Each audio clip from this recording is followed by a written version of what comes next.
Well, that's the situation down in Cape Town, in the Western Cape. The South African Medical Association says Gauteng, though, is the complete opposite. This province is in crisis. It's also running out of hospital beds.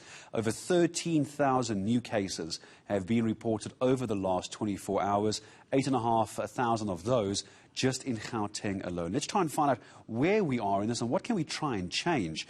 I'm joined by the association's Dr. Mvuyisi Mzukwa, joining us from Durban. Dr. Mzukwa, good morning. Thanks for your time. If you watch that report from Aisha Ismail compared to what's happening in the Western Cape and up in Gauteng, it's easy to understand and easy to believe we could be talking about two different worlds completely. What do you think is actually going on in Gauteng?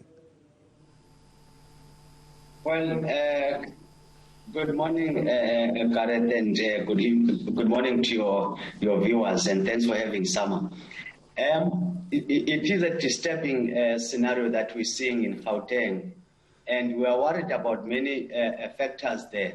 The first one being the advice, the quality of advice that is being given to politicians or government, because we are told now that government was told that the third wave will not be as bad as the other waves, which obviously we know that it is not true.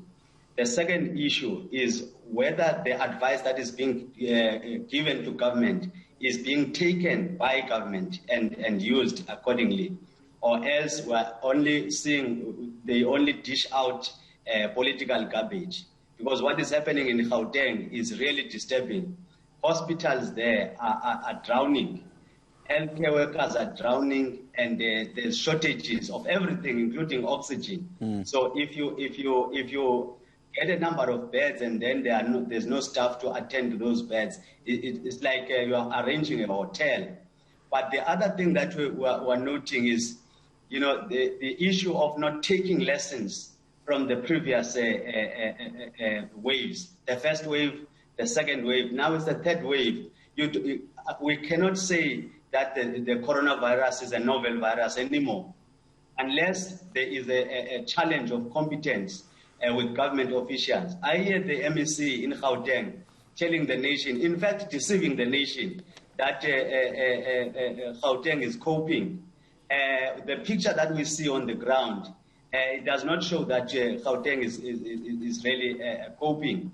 In fact, what officials do there, they tell the MEC what the MEC must hear, but not what is happening on the ground. So they're painting a very rosy picture, deceiving the whole country, as if really, I don't know what they are leading in those areas. Dr. Mzukwa, can I ask you about two things before I have to let you go this morning, because you're 100% correct. What's happening on the ground and what we're being told by government, very, very different picture. I want to ask you about these unemployed doctors. I had a chance to speak to somebody from the health department yesterday, and they were saying the issue there is there's only 2 annual intakes, January the 1st and July the 1st.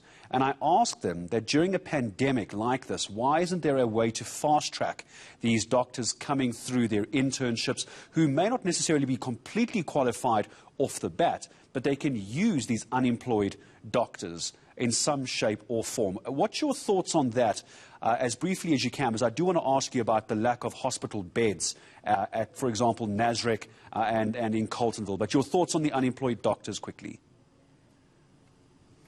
We are very disappointed that in a pandemic we are told about protocols that are being followed by government, yet we are in a crisis.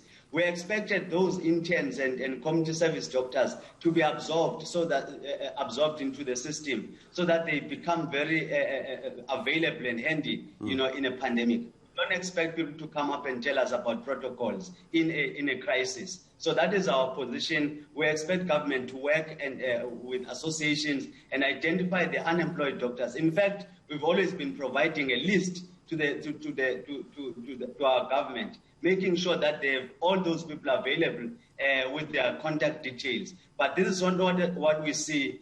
Government is not serious about employing those doctors to come into the system so that they can assist, you know, with fighting the pandemic. I agree, because when I spoke to the health department yesterday, it just seemed to me as though this was a process that they had in place, completely unwavering, away from the 1st of January and 1st of July. Doctors sitting, waiting, ready to assist, but according to some kind of bureaucracy issue, they have to now wait until the 1st of July. Just an update on that story I did get from the Health Department. They're meeting tomorrow, it seems, to try and find a way, probably a suggestion that Dr. Mzukwa has put to us, that there might be a way to try and fast-track this. Dr. Mzukwa, before I say goodbye to you, let's talk about the issue of beds. We know in Gauteng the issue of Charlotte Maxeke Hospital and the problems there, over 1,000 beds unavailable. But what about all these other areas, like the hospital in Coltonville, the situation we had with Nasrec? They, in the earlier waves, were able to provide a lot of beds. Unless I've missed something, they aren't currently functioning. Do you know anything? What we know is that there's not enough human resource, to be available to assist with those institutions. It's, like I said, you've got beds that you are providing, but who is going to manage those patients? But also what we've noted is that there's, almost there's no planning, because all knew that in 2 or 3 months' time, another wave is coming. So we should have been ready in Gauteng by now if people were really putting their fingers on the pulse. Well, I appreciate your time, and I don't think you could be more correct. Clearly, local government in Gauteng has lost track of how bad the situation is. Misinformation, not understanding the information, and bad communication seems to be the problem. My thanks to the South African Medical Association's Dr. Mvuyisi Mzukwa joining us here on the show.